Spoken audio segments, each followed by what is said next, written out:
श्री स्वामी समर्थ. नमस्कार मंडळी, स्वागत आहे तुमचे माझ्या युट्यूब चॅनलवरती. आजचा दिवस तुम्हाला खूप छान सुखाचा आनंदाचा जाऊ हीच मी स्वामींच्या चरणी प्रार्थना करते आणि आज या नवीन व्हिडिओला सुरुवात करते.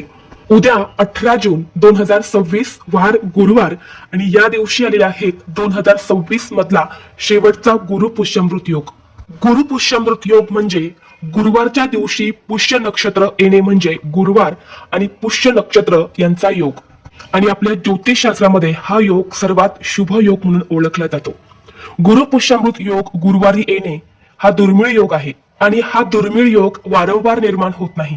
वर्षातून 2 वेळा किंवा 3 वेळा हा योग निर्माण होतो आणि म्हणूनच याला अमृत योग असेही म्हटले जाते. या पुष्य नक्षत्रात प्रत्येक क्षण हा खूप शुभ मानला जातो. गुरु पुष्यामृत योग पुष्य नक्षत्रासहित गुरुवारी येतो आणि हा योग 2026 मध्ये तब्बल 4 वेळा आलेला आहे.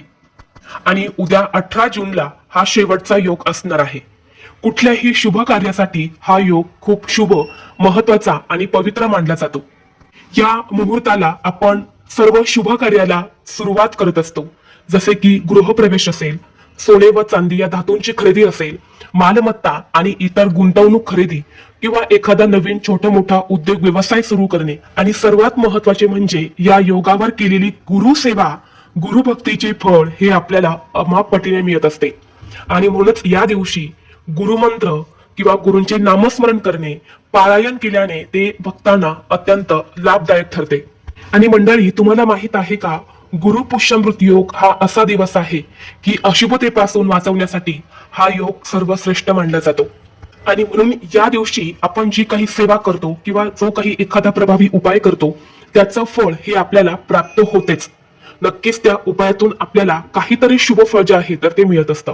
आणि म्हणून आजच्या व्हिडिओमध्ये मी तुमच्यासाठी एक खूप खास असा प्रभावी उपाय घेऊन आलेली आहे. आपल्याला उद्या गुरुवारी या वर्षातील शेवटच्या गुरु पुष्यमृत योगावर सकाळीच एका ठिकाणी एक दिवा प्रज्वलित करायचा आहे. म्हणजेच एका ठिकाणी एक दिवा लावायचा आहे. हा दिवा लावल्याने शत्रू घरी येऊन तुमची माफी मागेल. घरातील 7 पिढ्यांचे दारिद्र्य, गरिबी नष्ट होऊन घरातील नजरदोष, आजारपण, पैशांची कमतरता यातून कायमची मुक्तता मिळेल. कर्जमुक्ती होईल आणि घरात अखंड लक्ष्मी वास करेल. तर हा दिवा कुठे लावायचा आहे, कसा लावायचा आहे, या दिवशी कोणत्या महत्वाच्या सेवा करायच्या आहे याबद्दलची संपूर्ण माहिती या व्हिडिओमध्ये मी तुमच्यासोबत शेअर करणार आहे. त्यामुळे तुम्ही हा व्हिडिओ स्किप न करता शेवटपर्यंत नक्की पहा. चॅनलवरती नवीन असाल तर सबस्क्राईब करा आणि असेच माहितीपूर्व नवनवीन व्हिडिओ पाहण्यासाठी बेल आयकॉनलाही प्रेस करा. म्हणजे जेव्हा कधी मी नवीन व्हिडिओ अपलोड करेल त्याचा नोटिफिकेशन सर्वात अगोदर तुम्हाला भेटेल आणि तुम्ही एक पण व्हिडिओ मिस करणार नाही. तसेच कमेंट बॉक्समध्ये ओम नमो भगवते वासुदेवाय नमः हा मंत्र नक्की लिहा, जेणेकरून भगवान श्री हरी विष्णू आणि माता लक्ष्मी यांचा कृपा आशीर्वाद हा तुमच्यावर आणि तुमच्या कुटुंबावर राहील. तसेच व्हिडिओला एक हाईप देखील द्या. आजच्या व्हिडिओमध्ये मी तुम्हाला जो उपाय सांगणार आहे तर हा अत्यंत प्रभावी आणि सात्विक उपाय आहे. हा उपाय जर आपण श्रद्धेने या गुरु पुष्यमृत योगावरती आपल्या घरात केला तर आपल्या घरातील गरिबी, दरिद्रता, पैशांच्या अडचणी ह्या दूर होतात. आता हा जो उपाय मी तुमच्यासोबत शेअर करणार आहे तर हा उपाय तुम्हाला उद्या सकाळी 12 वाजण्याच्या अगोदर करायचा आहे. या गुरु पुष्यमृत योगाचा प्रारंभ सकाळी 6:04 होणार आहे आणि समाप्ती 11:32 होणार आहे. साधारण 6.5 तास आपल्याला या गुरु पुष्यमृत योगाचे मिळणार आहेत. या योगावरती आपण जे काही उपाय करतो ना ते सिद्ध होतातच आणि म्हणून आपल्याला हा उपाय जो आहे तर तो उद्या सकाळीच या गुरु पुष्यमृत योगावरती करायचा आहे. ज्या घरामध्ये हा एक उपाय केला जाईल त्या घरातील गरिबी ही कायमची दूर होईल. कारण गुरु पुष्यमृत योग हा दिवस माता लक्ष्मी आणि भगवान श्रीहरी विष्णू तसेच आपले स्वामी यांना समर्पित आहे. त्यामुळे हा दिवस धनप्राप्तीसाठी आणि लक्ष्मी प्राप्तीसाठी खूप महत्वाचा मानला गेला आहे. आणि फक्त लक्ष्मी प्राप्तीसाठीच हा उपाय प्रभावी नाही तर घरातील दुःख, संकट, अडचणी, अडथळे, आजारपण, नजरबाधा दूर करण्यासाठी सुद्धा हा उपाय तेवढाच प्रभावी मानला जातो. आता दिवा जो आहे ना त्या दिव्याला ज्ञानाचे, प्रकाशाचे प्रतीक मानले जाते. आणि जेव्हा आपण या शुभ योगावरती एका विशिष्ट ठिकाणी दिवा लावतो तेव्हा तो दिवा लावल्याने घरातील नकारात्मक ऊर्जा नष्ट होते आणि देवी लक्ष्मीचे साक्षात आपल्या घरात आगमन होते.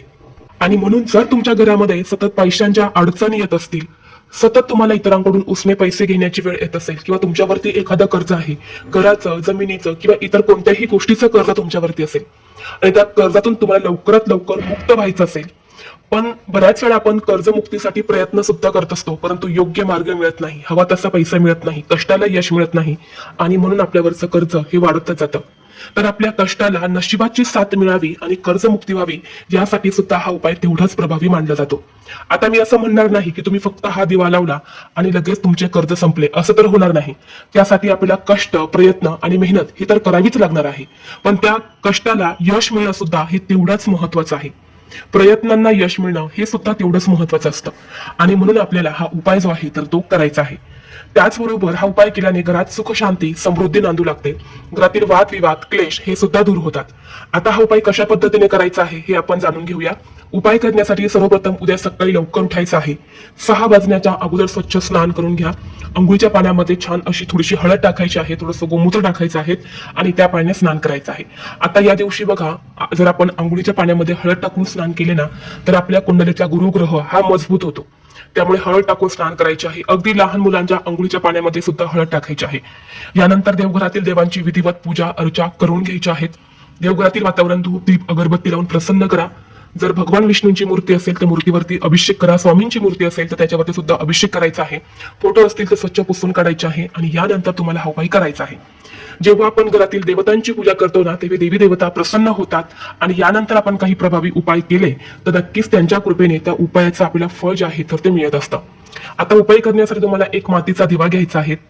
पंथी असते मातीची, ती घेतली तरी चालेल. तर त्यामध्ये आपल्या शुद्ध गाईचं तूप घालायचं आहे आणि जी फुलवात असते ना, ती फुलवात तुम्हाला दिव्यामध्ये लावायची आहे. लांब कापसाची वात आणि फुलवात हे प्रकार तुम्हाला माहितच असतील, तर ती फुलवात तुम्हाला दिव्यामध्ये लावायची आहेत. आणि यानंतर ज्या साईडने आपण ही फुलवात प्रज्वलित करणार आहे तिथे हळद कुंकू लावून ती लाल पिवळी करायची आहे आणि तुपामध्ये बुडवून त्या दिव्यामध्ये तुम्हाला ठेवायची आहे. यानंतर काय करायचं आहे, थोडीशी चणा डाळ घ्यायची आहेत आणि एक गुळाचा खडा घ्यायचा आहे आणि सोबत थोडेसे तांदूळ घ्यायचे आहेत, हळद कुंकू घ्यायचं आहे, फुलं घ्यायची आहे आणि या सगळ्या वस्तू घेऊन तुम्हाला जायचं आहे तुमच्या घराजवळ असणाऱ्या केळीच्या झाडापाशी. आता बघा, केळीचं झाड जे आहे ना, त्यामध्ये साक्षात भगवान विष्णू आणि माता लक्ष्मी वास करतात. आणि जेव्हा गुरुवारी गुरु पुष्यमृत योगावरती आपण त्या केळीच्या झाडाला जल अर्पण करून तिथे दिवा लावतो, तेव्हा आपल्या घरातील अनेक समस्या दूर होतात. आपली प्रत्येक इच्छा, मनोकामना ही सुद्धा पूर्ण होते. तर काय करायचं, तिथं गेल्यानंतर एक लोटा जल जे आहे ना, ते तुम्हाला त्या झाडाला अर्पण करायचं आहे. आणि जेव्हा तुम्ही हे जल अर्पण करणार आहे तेव्हा त्या पाण्यामध्ये थोडंसं दूध आणि थोडी हळद सुद्धा टाका आणि असं हे जल तिथे अर्पण करायचं आहे. आता हे जल अर्पण करण्या अगोदर तुम्ही जो दिवा घेऊन गेले आहे ना, तो दिवा छान तिथे असा प्रज्वलित करा. दिव्याखाली थोडेसे तांदळाचा आसन देऊन हा दिवा तिथे लावायचा आहे. यानंतर जल अर्पण करा. जल अर्पण करून झालं की छान हळद, कुंकू, अक्षता, फुले अर्पण करा आणि त्यानंतर जी तुम्ही चणाडाळ आणि गुळ घेऊन गेले आहे ना, तर ते तुम्हाला त्या झाडाच्या मुळापाशी अर्पण करायचं आहे. आणि यानंतर या झाडाला 11 प्रदक्षिणा करायच्या आहे. प्रदक्षिणा करत असताना ओम नमो भगवते वासुदेवाय नमः या मंत्राचा जप करायचा आहे. आणि यानंतर दोन्ही हात जोडून तुमची इच्छित मनोकामना जी आहे तर ती तुम्हाला व्यक्त करायची आहे. हे जे केळीचे झाड आहे ना, हे प्रगती, समृद्धी, संतती आणि विवाहिक सौभाग्याचे प्रतीक मानले जाते. आणि जेव्हा आपण गुरुवारी या केळीच्या झाडाची पूजा करतो तेव्हा विष्णुदेव हे प्रसन्न होतात आणि जीवनातील आर्थिक व विवाहिक समस्या या सुद्धा दूर होतात. आता हा उपाय करून झाल्यानंतर तुम्हाला त्या झाडाचं एक छोटंसं मूळ जे आहे तर ते सुद्धा काढून आणायचं आहे. अगदी थोडंसं मूळ काढायचं आहे, कारण त्या झाडाची मुळं ना जास्त खोलवर नसते. अगदी आपण सहजपणे त्या झाडाचं मूळ काढू शकतो. तर एक छोटंसं मूळ तुम्हाला काढून आणायचं आहे आणि हे मूळ काढण्या अगोदर मी कशासाठी हे मूळ काढत आहे ते दोन्ही हात जोडून या वृक्षाला सांगायचं आहे आणि त्यानंतर हे मूळ काढून तुम्हाला घरी आणायचं आहे. स्वच्छ पाण्याने धुवून काढायचं आहे. यानंतर एका लाल रंगाच्या कपड्यामध्ये ठेवून त्याची हळद, कुंकू, अक्षता अर्पण करून पूजा करून घ्यायची आहे आणि ते मूळ त्या लाल कपड्यामध्ये बांधून तुमच्या घरामध्ये जिथे कुठे बांधायला जागा असेल, मुख्य प्रवेशद्वारावरती किंवा घरामध्ये आतल्या साईडला जिथे कुठे बांधायला जागा असेल तिथे बांधून ठेवायचं आहे. जेव्हा असं मूळ आपल्या घरात आणून आपण बांधतो तेव्हा घरातील प्रखर पितृदोष, ग्रहदोष, वास्तुदोष हे दूर होत असतात. घरात सतत वादविवाद, क्लेश होत असतील तर ते सुद्धा दूर होतात. म्हणून असा एक अत्यंत प्रभावी असा उपाय जो आहे तर तो आपल्याला उद्या या गुरु पुष्यमृत योगावरती करायचा आहे.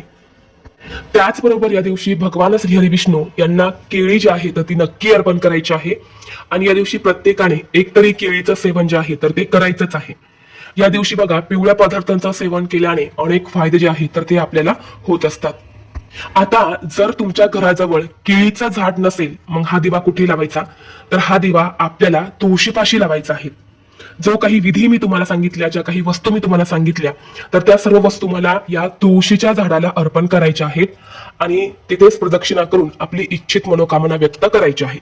फक्त तुळशीचं मूळ न काढता आपल्याला तुळशीची एक वाळलेली सुकी काडी घ्यायची आहे आणि ती लाल कपड्यामध्ये बांधून तुमच्या वास्तूमध्ये सांगितल्याप्रमाणे बांधून ठेवायची आहे. आता ज्याप्रमाणे केळीच्या झाडामध्ये भगवान विष्णू आणि माता लक्ष्मी वास करते ना, तसंच तुळशी झाडामध्ये सुद्धा या दोघांचाच वास असतो आणि म्हणून या दिवशी या झाडाची सुद्धा पूजा केली जाते.